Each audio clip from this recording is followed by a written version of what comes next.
so hard because I felt like I need to catch up. You know what I'm saying? Right, man. I remember Bree, and shout out to Bree, man. That's another person we need to get on the show, and she you just watch her like blossom, right? Because I remember when she was just a waitress over there at the Freeman. I remember that. She was just a waitress. She wasn't really singing or nothing. And what would happen is there would be certain bands that would be up, and like so in between her serving, she would be able to get on stage and sing a song or two, and then she'll have to go back to waiting tables and stuff like that. And then eventually she wound up getting her own.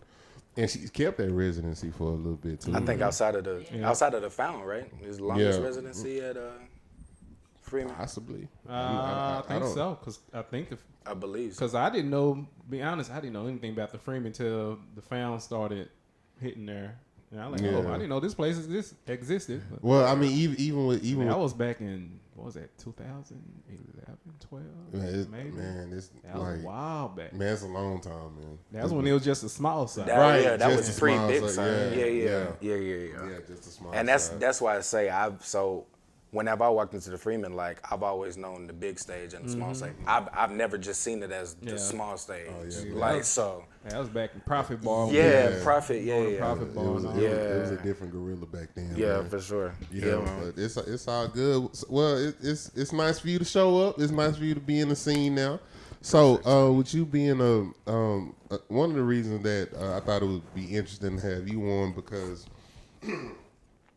Of course, we've been talking to like, and I'm not trying to make it seem like we just so old or whatever, but because y'all really not. That's what I'm saying. That's so crazy. But we've been around for a little bit. I'm not old. I'm seasoned. Right. we've been around for a little bit, right? So it's like we've been talking to those guys. So to sit down and have a conversation with an up and coming, right? And I mean, pretty much here. You know what I'm saying? So it's like, do you ever, I guess you would say, get any pushback when it comes to like the cast that's already in the scene? Do you ever feel any situation where there's like some type of pushback or like almost like not necessarily hate, but kind of who is this? Yeah. Do you get that coming? Know what? Not from any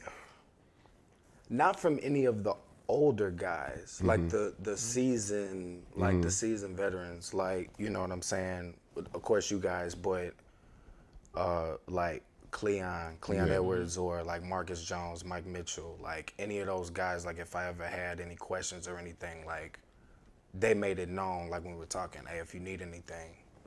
You know what I'm saying? Come holler at me. You said the same thing. Right. You know what I'm saying? If you need anything, holler at me.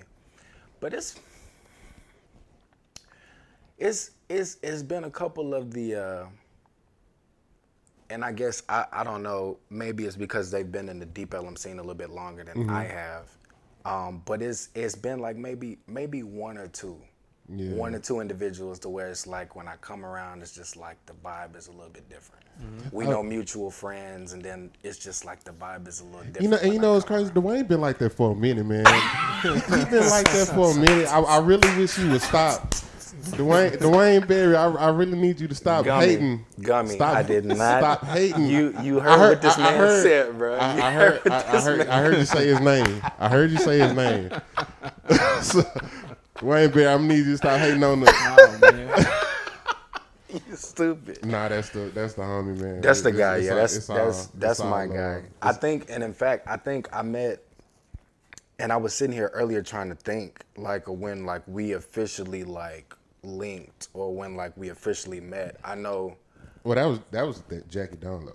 Yeah. That's when it was Nate's, but it had to be like after. I feel like it was like after the pandemic. When officially we had met, because I think we had maybe talked a couple times through Messenger on Facebook. Possibly, but I don't know. I feel like the majority of our stint has been through. I call it that the other side of the track. Yeah. So with sure.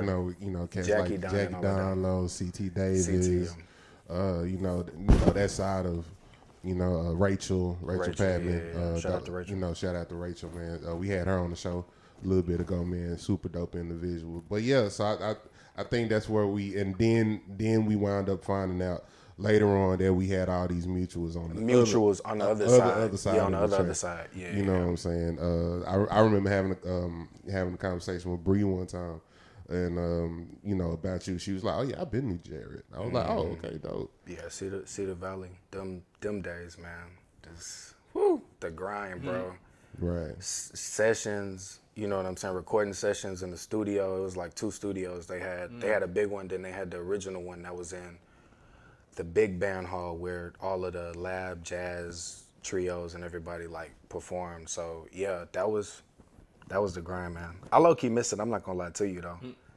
Yeah. I low key miss it for more than one reason. It was just like I was able to just like focus and hone in on like trying to perfect this craft. You know what I'm saying? And then it's like now that I'm on the scene, it's like it's kind of hard for me to balance like still trying to perfect this craft because you got to get better. Of course. You know, you can't plateau and expect, you know what I'm saying, to continue to get gigs. You know what I'm saying? You got to keep growing and getting better. So it's my balance, my plight right now is trying to balance the performing and still working as well as trying to perfect, you know what I'm saying, perfect my craft. You know, it's funny you say that, man, because another thing that I respect about you, man, you work a lot. You work a lot, man, and you work with a lot of talented individuals, man. So my thing is, what made you kind of be because you do like a lot of blues, country, you know what I'm saying, stuff like that. Those are like your bread, if I'm not mistaken, that's like your bread and butter. You know what I'm saying? So it's like, what made you more so go that route as opposed to, you know, because of course Dallas is a melting pot of everything, stuff, but you know, of course, when it's gospel, it's gospel, R&B, neo soul, jazz fusion, and you're taking a different route, you know what I'm saying? So it's like, what made you kind of say, okay, well, I'm not gonna follow the crowd, I'm gonna go through, go this other way. So it's funny you asked that. So after Cedar Valley, I started hitting up different jam sessions. And the first jam session that I hit was Main Street on Tavern in Richardson. Okay. Yeah. David Burns was house drummer then. I was dating a particular individual, and she was in that up and starting band. David was trying to start a band, and he could drum, but he didn't want to. He just wanted to run the band. Book it, you know what I'm saying? And she hit me up. She was like, "Hey, babe, it's this guy's name is David Burns. Been practicing with him for a minute. Mentioned the networking. Martin Morgan was on keys. Okay. He was playing. Shout out to Marty. Kai, this was before they got married. Kai was one of the background vocalists. Rudolph Valentine, he's an old school bassist. He was on bass, and then we kind of intertwined guitar players. But yeah, so I started. That's how I met David.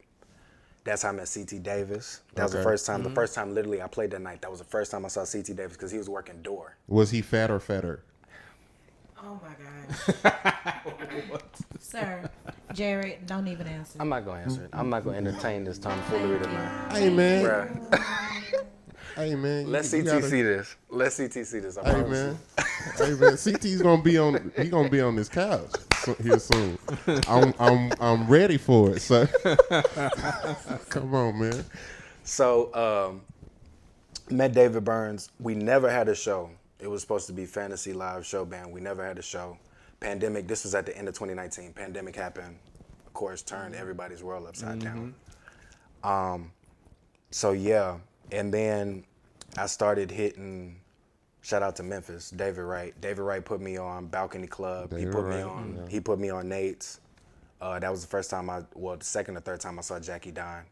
And then he also put me on the Louis when Gino was running the Monday night joint. Yeah. Yeah, and he was also doing the Sandbox on Sundays or whatever. Yeah. So yeah, I just started hitting different jam sessions.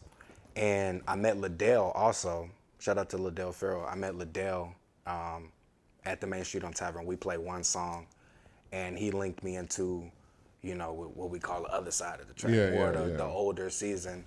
and it was blues, and it was rock and country, and I mean, that's just where it was. I was just happy to be working. So I got you. That's kind of been my bread and butter. And then once I felt confident enough playing wise, that's when I said, okay, I know I done heard some of the rumors. I know I done had that devil on my shoulder telling me. When Dwayne was telling you not to come down there. I got you. So I'm just talking. I can't talk. Yeah. So it was probably, it was really 2019, the end of 2019 when I hit Deep Ellum. I hit the Louis gig. Bree hit me up, and she was like, "Bro, come by the Freeman, stop playing."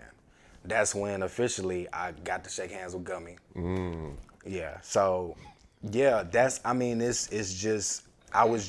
my first gigs that I was hired for was the bread and butter. It was the blues, meat and potatoes type of thing. And now I kind of find myself kind of wanting to dive and delve into that, neo soul, more R&B. Yeah. So side. I'm taking you do music full time.